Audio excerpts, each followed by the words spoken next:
Quando a gente pensa num dia assim super exaustivo, sabe? Naqueles momentos de absoluta frustração ou até uma tristeza bem profunda, é incrivelmente comum ouvir comentários por aí. Aham, do tipo, minha serotonina sumiu. Exato. Ou então aquela clássica: preciso urgente de um detox de dopamina. É, virou um jargão do dia a dia, né? Virou total. A gente foi culturalmente treinado para culpar a química do nosso cérebro por praticamente todo o nosso espectro de sofrimento emocional. Sim, como se fôssemos apenas um laboratório químico ambulante. Pois é. Mas e se a ciência nos dissesse que, o exame que supostamente comprova essa falta de serotonina no cérebro simplesmente não existe? Essa é uma constatação que costuma gerar um choque tremendo nas pessoas. Nossa, imagino, eu mesma fiquei chocada. E é muito compreensível, sabe? Na medicina tradicional, a gente tem uma expectativa de precisão quase matemática. É quase como na engenharia. Tipo achar a peça que tá com defeito. Perfeito.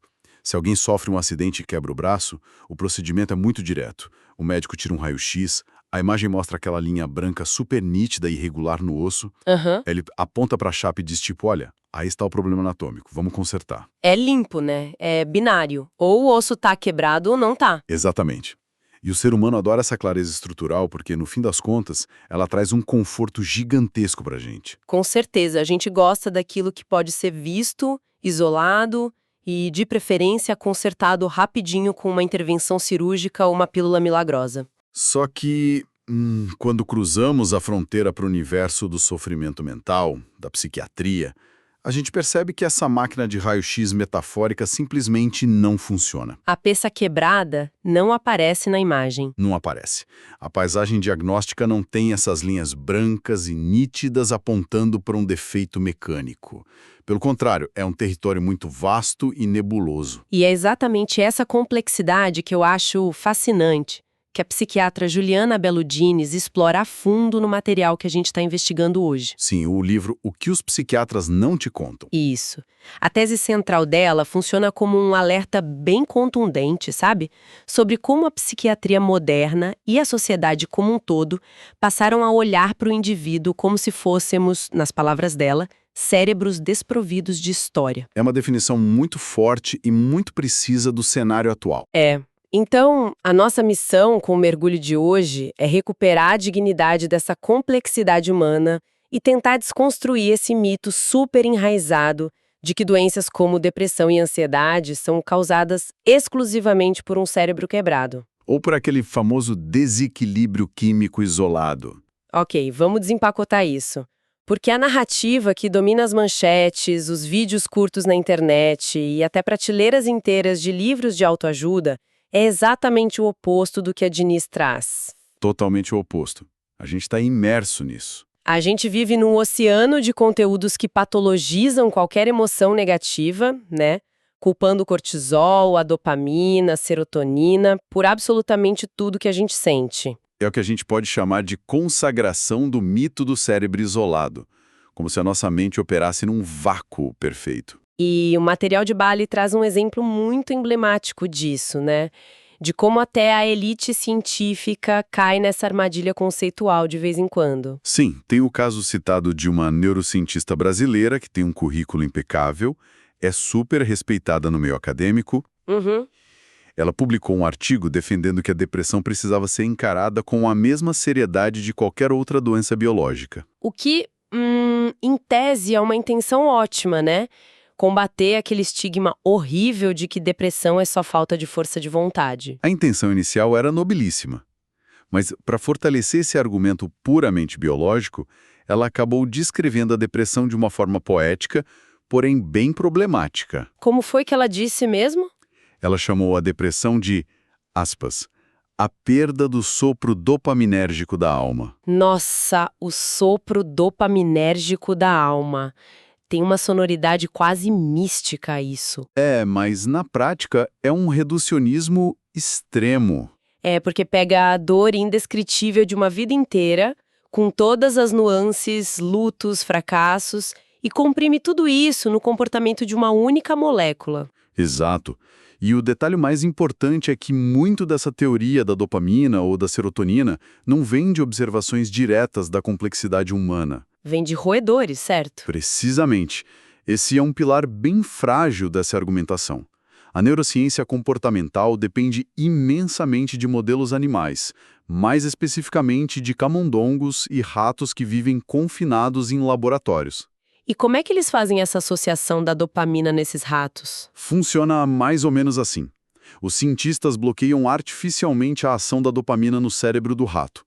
Aí, ao fazerem isso, eles observam que o animal perde completamente a motivação para buscar recompensas. Recompensas tipo água com açúcar. Isso. Ele simplesmente para de se mexer pela gaiola. Fica lá, apático. A partir dessa observação puramente motora, criou-se a hipótese de que a falta de dopamina seria a causa raiz do desânimo profundo. Daquela letargia relatada por pessoas diagnosticadas com depressão. Exatamente. Fizeram uma ponte direta entre o rato e o humano. Mas espera um pouco. Um rato paralisado numa gaiola de acrílico porque teve um receptor bloqueado quimicamente não pode equivaler à experiência humana de estar deprimido. De forma alguma. São universos completamente diferentes. Porque a depressão envolve luto, crise de identidade, sabe, perda de sentido no trabalho, aquela angústia existencial sobre o futuro. Um rato não está preocupado se vai conseguir pagar o aluguel no final do mês. Com certeza, modelos animais medem o comportamento motor e os instintos super básicos de sobrevivência. Eles não medem o desespero existencial. Aham. E a consequência de a gente tratar ratos desmotivados como se fossem espelhos perfeitos da nossa mente é o ponto que a obra destaca com maior gravidade. Qual seria esse ponto? Em mais de 70 anos de pesquisas ininterruptas e bilhões de dólares investidos em neurociência, não foi encontrado absolutamente nenhum marcador biológico consistente para depressão ou para ansiedade. Caramba, pausa rápida aqui, porque numa exploração focada em saúde mental, essa deve ser a frase que mais gera dissonância nas pessoas. Sem dúvida, é muito contraintuitivo para a maioria. Quer dizer, então, que não há um único exame clínico objetivo? Tipo, nenhum exame de sangue que eu possa marcar num laboratório hoje à tarde e descobrir minha taxa de serotonina? Absolutamente nenhum. Não existe um exame de sangue capaz de medir a taxa de serotonina e dizer, olha, aqui está o seu déficit. Nossa, E também não existe um traçado de eletroencefalograma ou uma ressonância magnética que te dê um diagnóstico psiquiátrico definitivo e universal. é uma situação muito, mas muito diferente do resto da medicina sistêmica, né? Fundamentalmente diferente. No diabetes, por exemplo, o médico avalia a hemoglobina glicada e a insulina, ponto. Num infarto, um eletrocardiograma e as enzimas cardíacas meio que contam toda a história do entupimento da artéria. Exato. Agora, na psiquiatria, até o dia de hoje, o diagnóstico ainda se baseia única e exclusivamente na escuta. No relato subjetivo do paciente. Isso, no relato, no contexto histórico daquela pessoa e na observação clínica criteriosa do médico.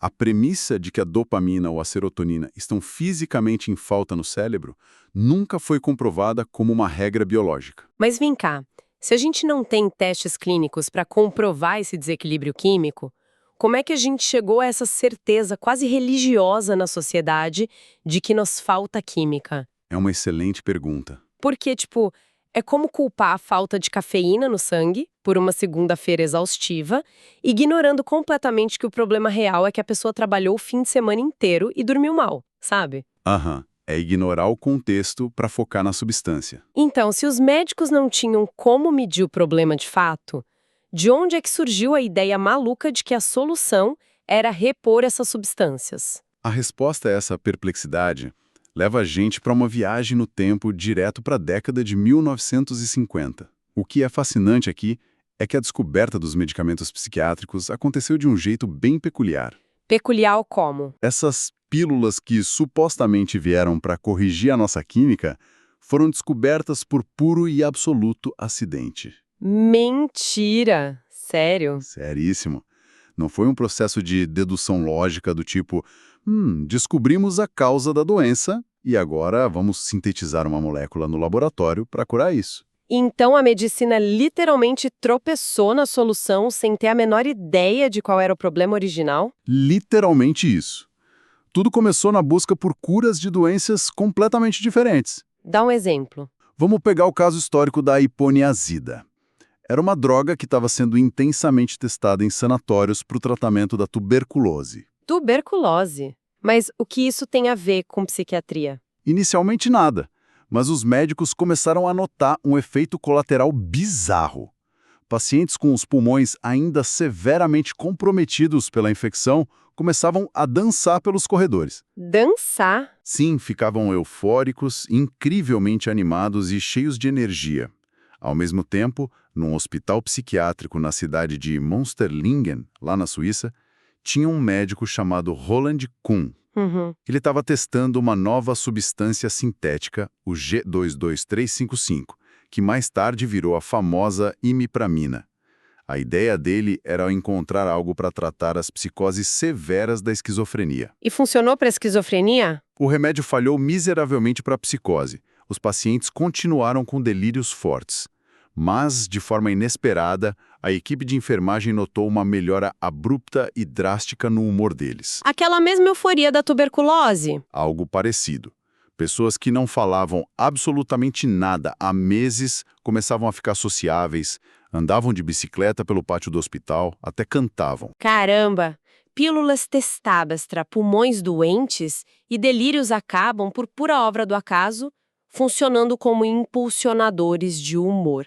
Mas onde a biologia e a famosa serotonina entram nisso tudo, para criar a teoria do desequilíbrio? Aqui entra o salto interpretativo. Ou melhor, a grande falácia lógica que acabou dominando a medicina moderna por décadas. Conta mais. Quando os cientistas, muitos anos depois, ganharam ferramentas para olhar o que essas pílulas acidentais faziam na arquitetura microscópica do cérebro, especificamente nas fendas sinápticas, onde os neurônios se comunicam, eles notaram algo em comum. Eles viram as substâncias agindo. Isso.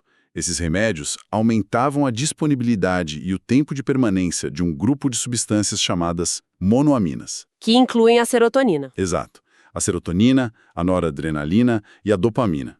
Daí a conclusão precipitada da comunidade científica foi brutalmente simples. Deixa eu adivinhar. Eles pensaram que se o remédio aumenta a serotonina e a tristeza vai embora, logo a tristeza era falta de serotonina. Na mosca. A lógica foi exatamente essa. Se a pílula repõe e melhora, então antes estava faltando. Mas espera, vamos usar a lógica básica aqui.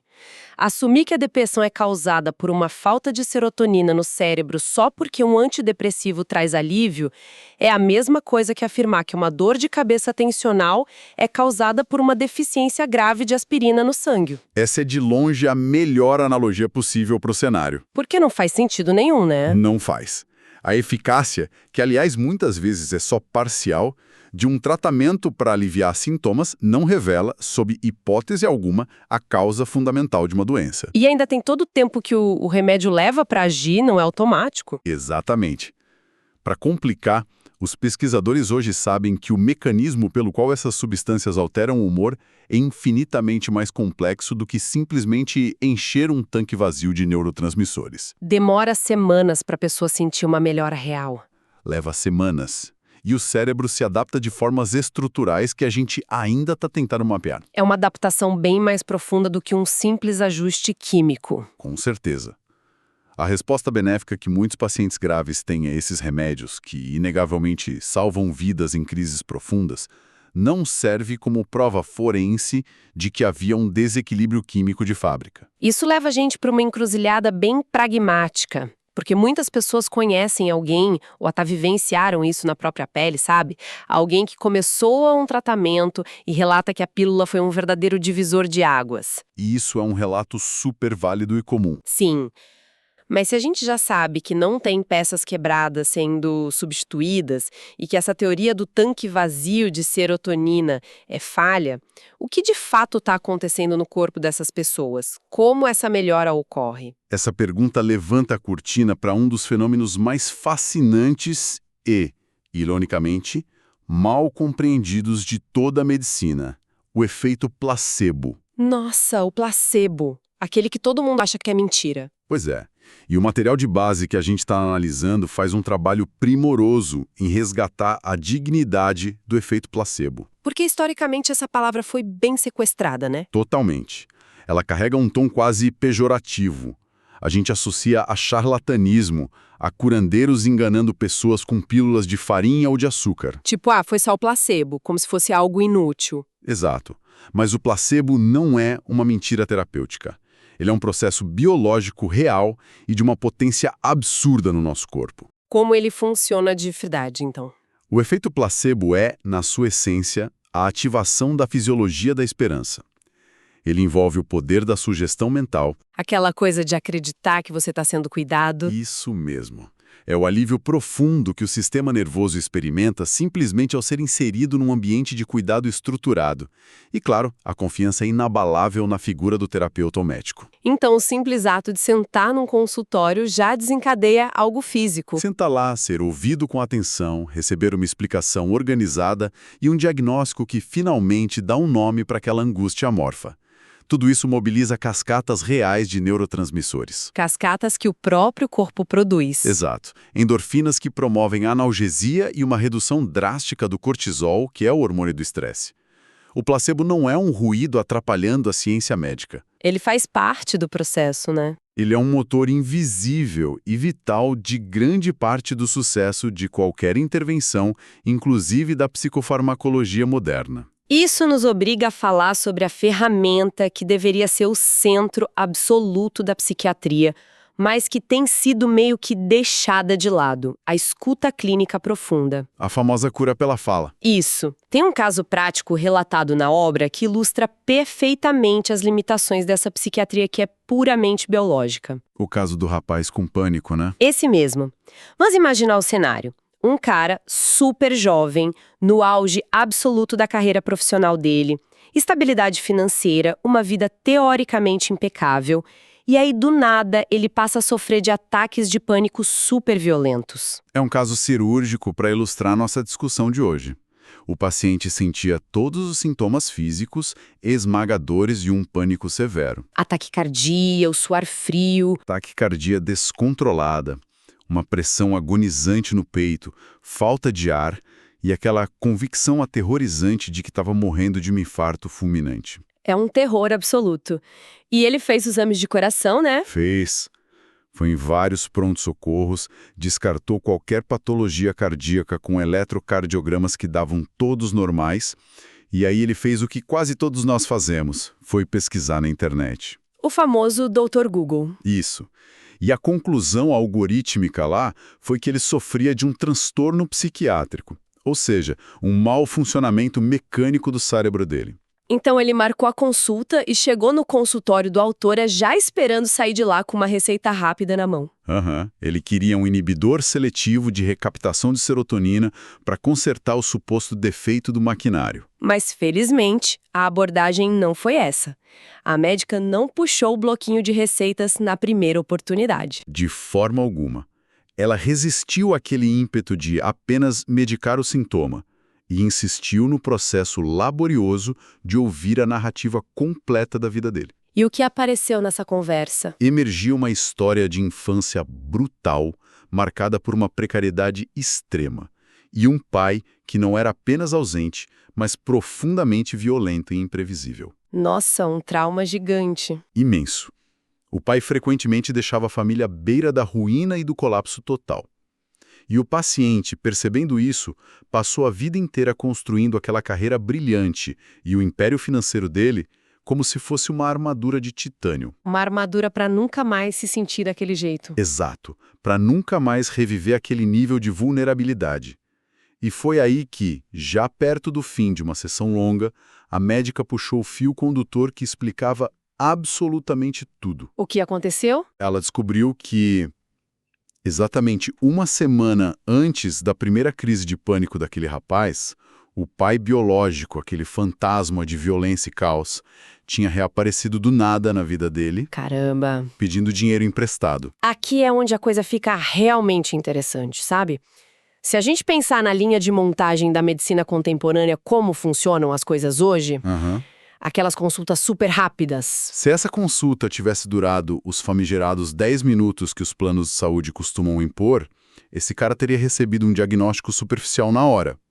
Teria saído de lá com uma receita de antidepressivo para alterar a química sináptica e a raiz do problema ia continuar lá, intocada. E piorando, muito provavelmente. Sim. Transformar um ser humano numa mera lista de critérios e sintomas meio que arranca a humanidade de todo o processo. É brutal. Ele não tinha um problema de fabricação nos receptores do cérebro. As crises de pânico dele eram, na verdade, um alarme de incêndio do corpo reagindo a uma ameaça emocional gigantesca. Uma ameaça que arrombou a porta do passado dele. Exato. Ele não precisava apenas de um regulador químico. Ele precisava enfrentar e elaborar psicologicamente a volta desse pai. Exatamente. Aquele paciente não era uma máquina com defeito.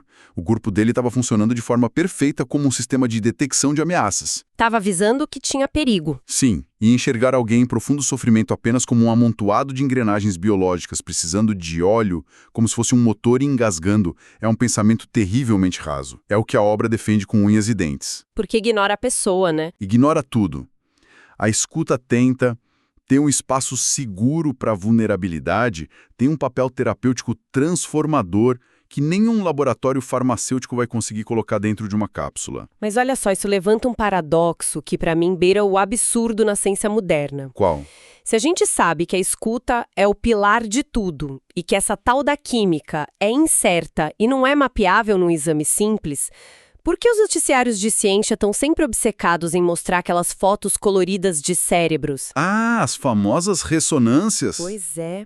Por que passamos décadas colocando pessoas dentro daquelas máquinas gigantes e barulhentas de ressonância magnética funcional, o tal do fMRI, tentando ver a depressão ou a ansiedade brilhando numa tela de computador? Essa é talvez uma das maiores promessas exageradas do nosso tempo tecnológico. Porque vende muito bem a ideia de que a gente está vendo o problema, né? Vende demais. A ressonância magnética funcional é, sim, uma obra de engenharia espetacular. Não tem como negar.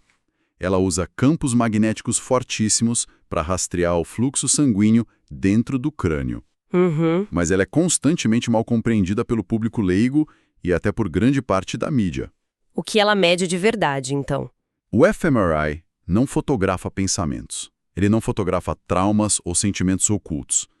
A tecnologia, de uma forma bem simplificada, mede o que a gente chama de resposta hemodinâmica. Resposta hemodinâmica, traduz isso pra gente. Ela detecta a perturbação magnética bem sutil, que é causada pelos glóbulos vermelhos, as hemácias, carregadas de oxigênio, quando elas fluem em direção a áreas do cérebro que estão demandando mais energia naquele milissegundo. Tá, e o livro tem uma metáfora visual excelente para explicar isso, não tem? Tem, é muito didática.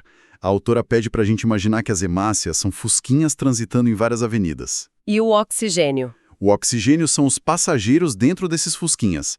A ressonância, na verdade, apenas detecta em qual região do mata da cidade há mais fusquinhas descarregando passageiros. Ela não sabe quem são os passageiros, nem o que eles estão indo fazer lá. E ainda tem a questão mecânica do próprio exame, porque a máquina não filma o cérebro em tempo real, né, em altíssima definição como um vídeo no YouTube. Longe disso. Ela capta o sinal em fatias. Como assim fatias? É quase como se a máquina estivesse escaneando fatias de um pão de forma, uma a uma. E tem um atraso fisiológico de vários segundos entre o disparo real do neurônio e a chegada do fluxo de sangue que a máquina vai ler. Nossa, tem um delay enorme, então. Tem, mas o abismo real dessa tecnologia não é nem mecânico, é puramente interpretativo. E é aí que o livro usa uma analogia moderna brilhante para explicar essa grande ilusão de leitura da mente. É a analogia do aplicativo de mensagens. Eu acho essa genial. É perfeita para ilustrar a situação. Sim, porque tentar diagnosticar uma depressão baseando-se apenas em imagens de fluxo de oxigênio na ressonância é o equivalente a você tentar desvendar a mente de um paquera silencioso apenas monitorando a tela do celular dele de madrugada. A tela brilha, aparece lá o status online e logo em seguida digitando. Você sabe que tem uma atividade intensa rolando ali. Mas você não faz ideia do que ele está fazendo. Exato. Pessoa tá escrevendo uma declaração de amor apaixonada, tá terminando um relacionamento, ou só tá respondendo a uma emergência chata de trabalho. A máquina de fMRI, assim como você, olhando para a tela do celular de madrugada, só sabe que tem gasto de energia. Ela não tem a menor capacidade de ler o conteúdo subjetivo da mensagem. Perfeito. O exame aponta atividade numa área do cérebro associada à emoção. Mas ele não diz se os neurônios estão utilizando glutamato, dopamina ou qualquer outro ácido. Fica tudo no escuro. E o pior, não diz se a pessoa está sentindo a angústia de um luto super recente ou se ela está com a adrenalina lá em cima assistindo a um filme de terror. É tudo igual na tela. Faz todo sentido. E é exatamente por isso que, mesmo depois de 30 anos da introdução dessas super máquinas, nenhuma delas é utilizada no dia a dia da psiquiatria clínica para dar um diagnóstico definitivo de qualquer transtorno mental. Isso empurra a gente para a pergunta central, acho que quase filosófica desse mergulho. Se as nossas máquinas super avançadas não conseguem ler nossa mente de verdade, se os remédios que a gente consome aos montes foram achados por puro acaso em hospitais de tuberculose, e se as pílulas não consertam essas peças quebradas imaginárias, a gente não está há um século focando as lentes no lugar totalmente errado? É uma provocação fortíssima. Tipo, a gente não está obcecado olhando para o hardware dentro do crânio, quando o curto-circuito, na verdade, está acontecendo no mundo ao nosso redor? Essa provocação atinge o núcleo fundamental de tudo o que a Juliana Belo Diniz tenta mostrar no livro dela.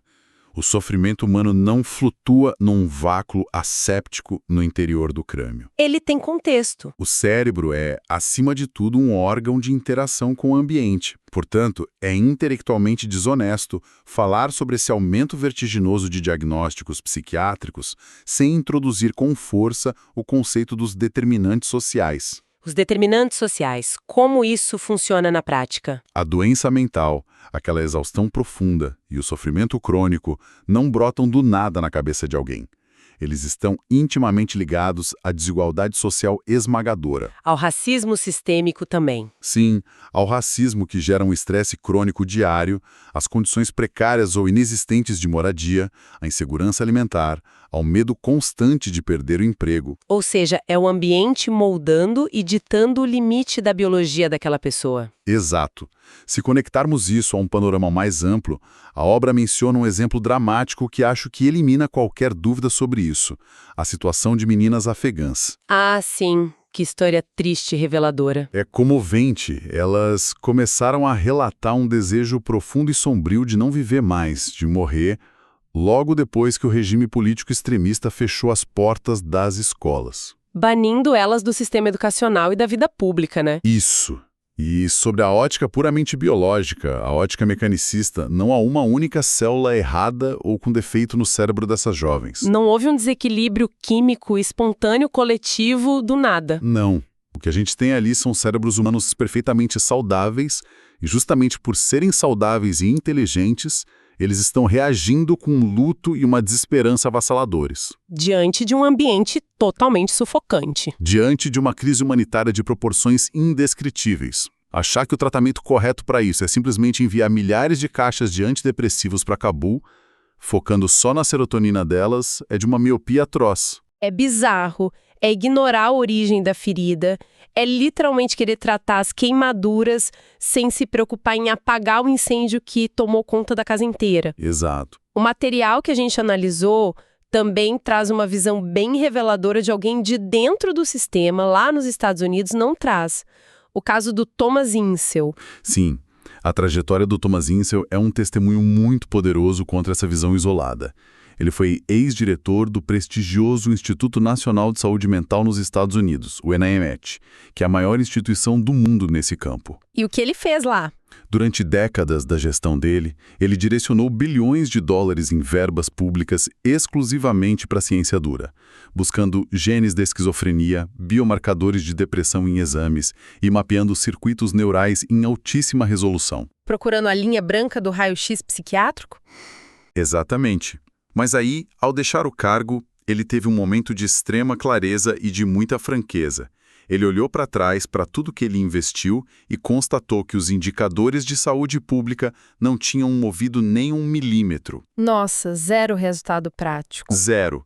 Pessoas com doenças mentais graves continuavam vivendo à margem da sociedade, morando nas ruas, sendo encarceradas e morrendo dezenas de anos mais cedo. A tecnologia falhou na vida real. A conclusão dura dele foi que a neurociência, por mais fantástica e avançada que seja, não tem o menor poder de construir habitação popular Não resolve a fome. e não desfaz o isolamento social. Ficou claro para ele que saúde mental não é só uma questão de receptores biológicos, mas primordialmente um imenso problema de infraestrutura social. E pensando nisso de uma forma bem crítica agora, sabe?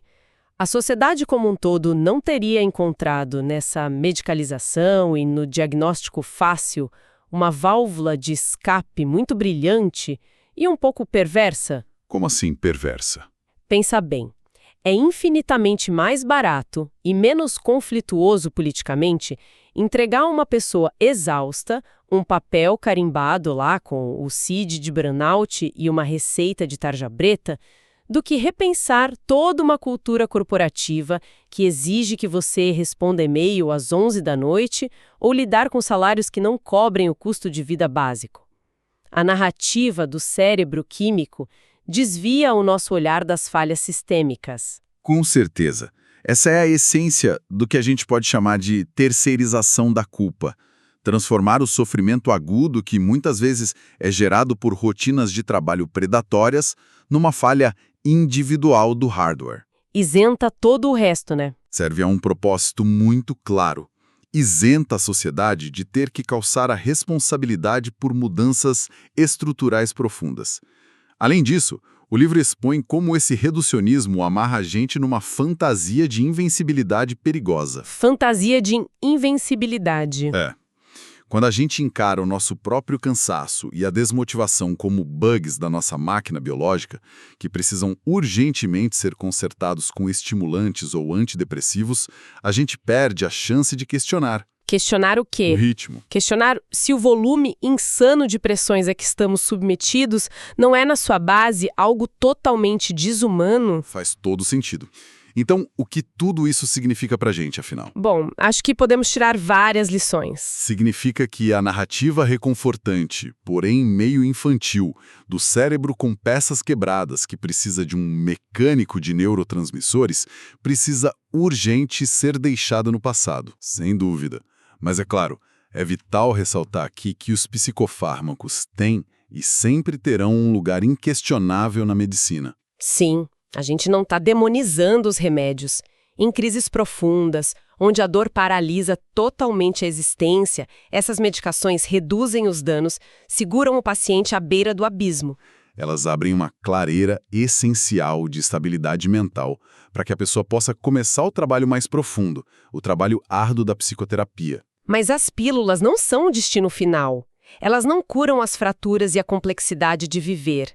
Significa reconhecer com muita coragem que nós somos organismos inerentemente sensíveis e angustiados e que reagimos fisicamente a um mundo que muitas vezes é caótico. E que a história pregressa, os traumas de infância, a estabilidade financeira e a qualidade das conexões afetivas importam na mesma medida ou até muito mais do que a neurobiologia pura. Com certeza. Como ponto final da nossa discussão aqui, eu queria deixar um pensamento bem provocativo para quem está acompanhando a gente nesse trajeto. Manda ver.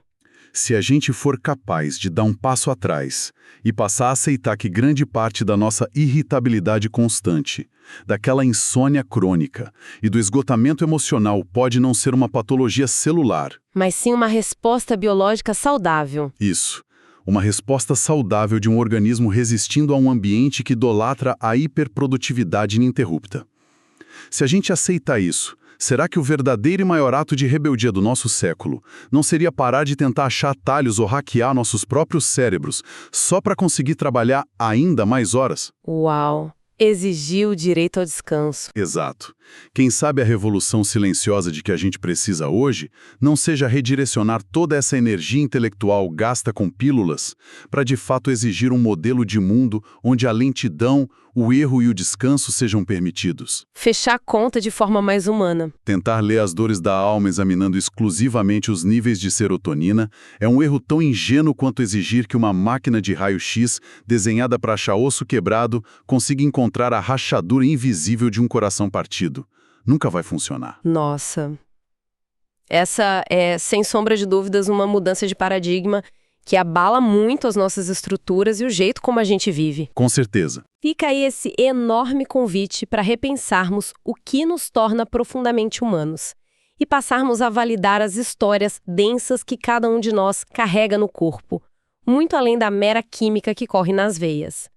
Um excelente dia, uma ótima tarde ou uma noite de descanso genuíno para todo mundo que mergulhou com a gente nessa exploração complexa do comportamento humano.